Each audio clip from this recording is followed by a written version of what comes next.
Hello, my name is Davide CHIARUCCI and I am a student at TTC Mattei of Urbino. In this video, I'm going to explain how ClaudeAI works. In fact, we'll take a closer look at some of the key concepts behind it, for example, how tokens function and how cloud computing allows it to operate efficiently. I'll break things down step by step, so it's easy to understand even if you are new to AI. Let's get started.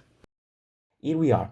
You can easily open ClaudeAI by searching for it on Google, and after a quick login, you will arrive at this home screen.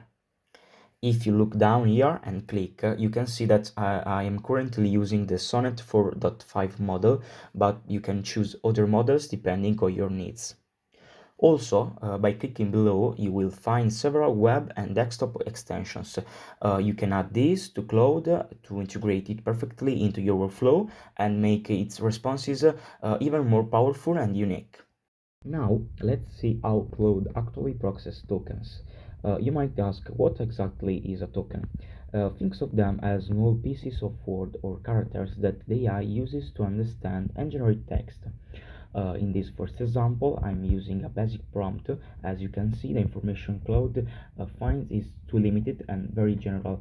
In fact, if the answer looks long, it contains unclear information and lacks specific details. Sometimes it can even include small errors because the instructions are too simple.